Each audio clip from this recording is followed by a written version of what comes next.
Good morning and welcome to the Knowing God series, where we will be preparing for the upcoming revival right here in Reno.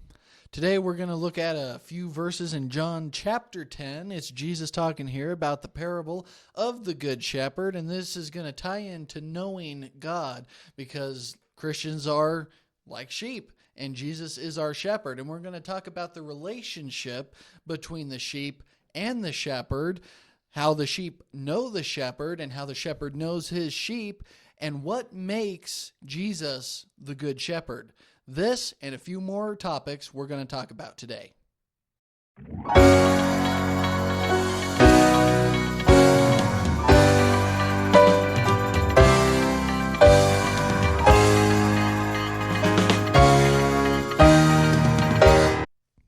Cut that there.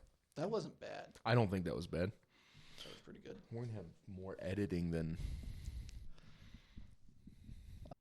Hello, my name is Kenneth Mickey, and today with me we have August Raymond. And we are going to be in part one of a series that will help us prepare for our upcoming revival. Right here in Reno, Nevada, November 16th through the 21st, Brother John Racine from Las Vegas will be holding a revival here. The theme for the revival is knowing God.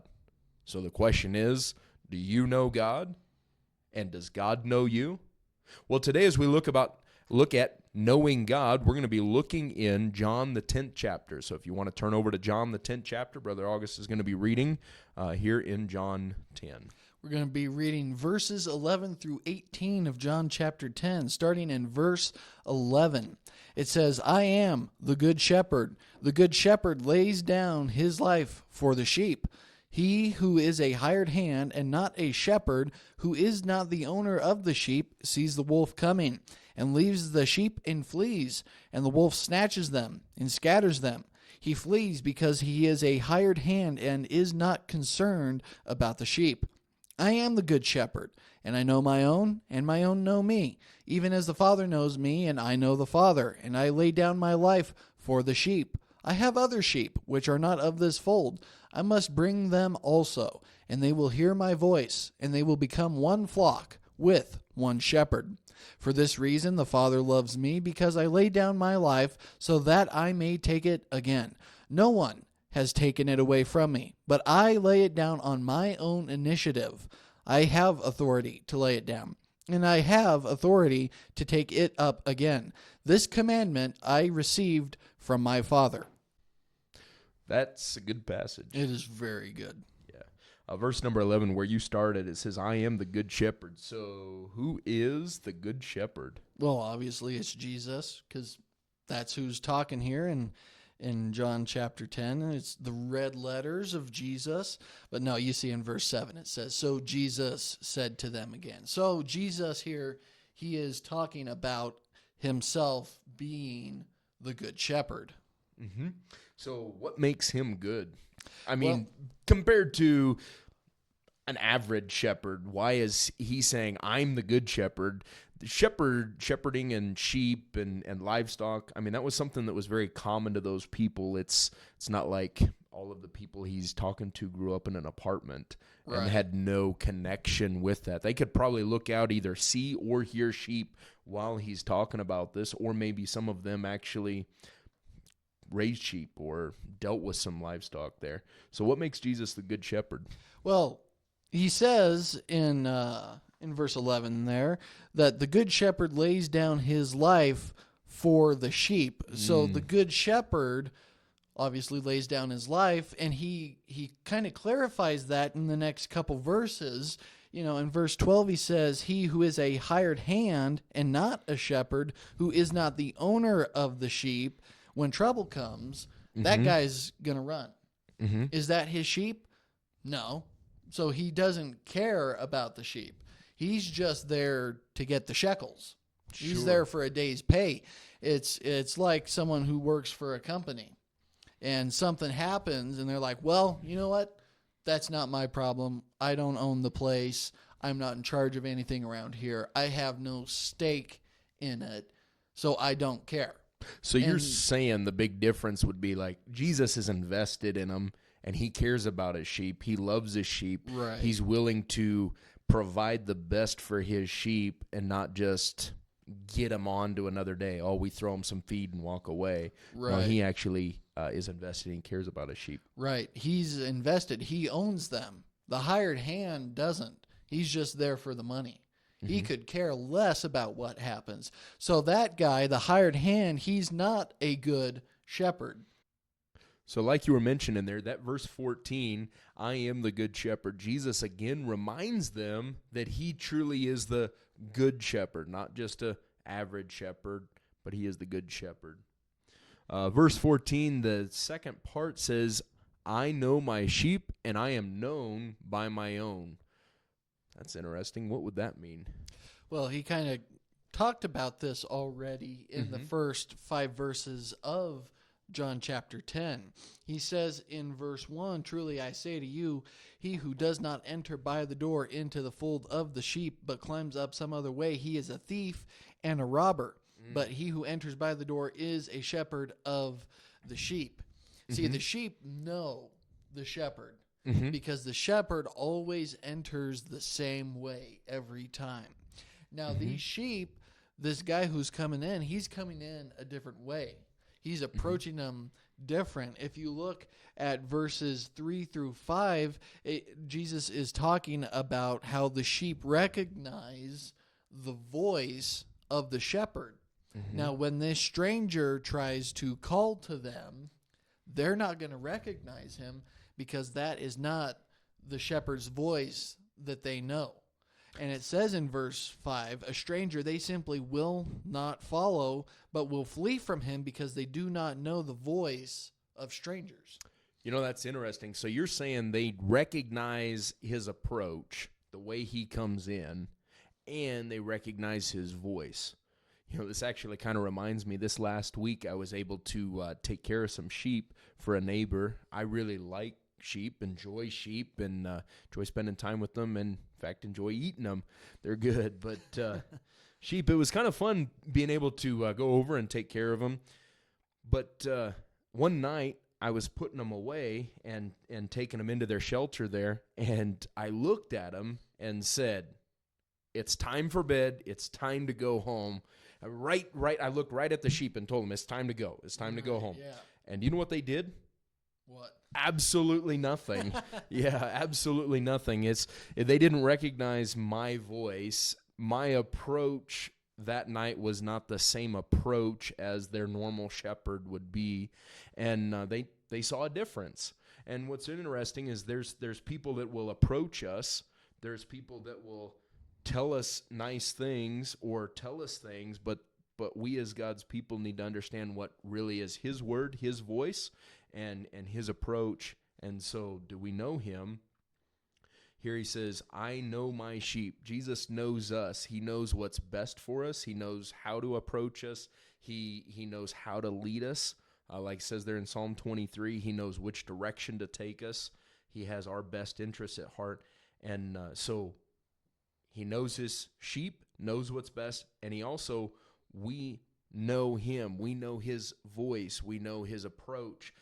So we should be able to spot what is really from God and what really isn't. So the question, I guess, is, do we know his voice, and do we know his word today?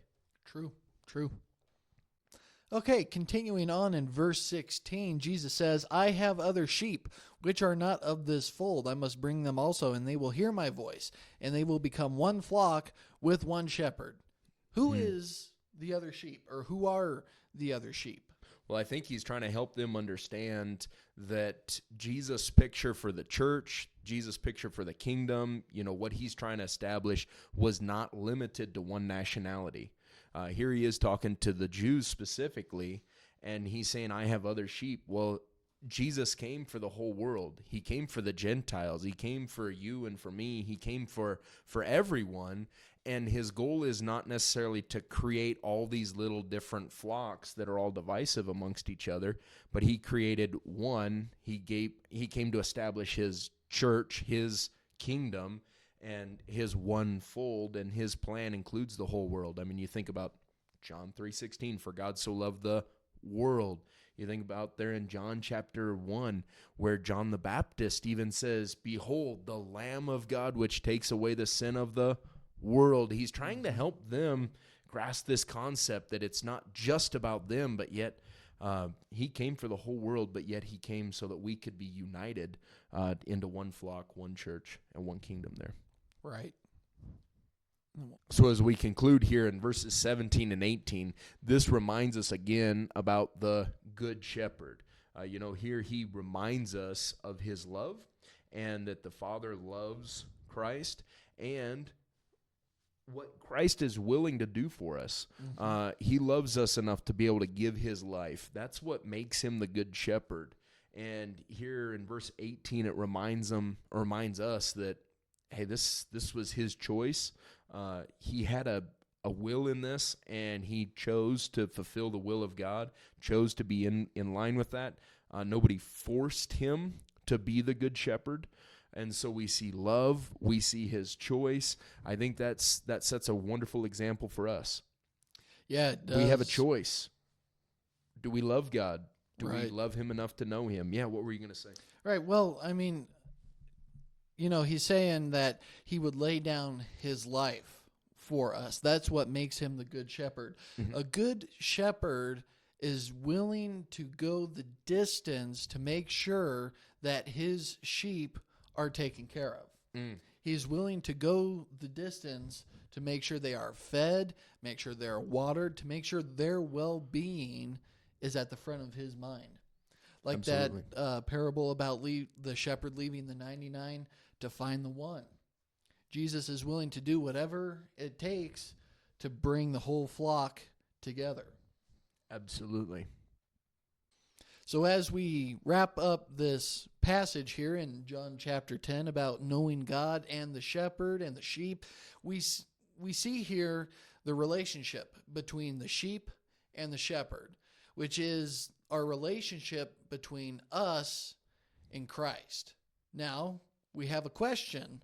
Are we part of the flock? Are we under the care and leadership and guidance of the Good Shepherd?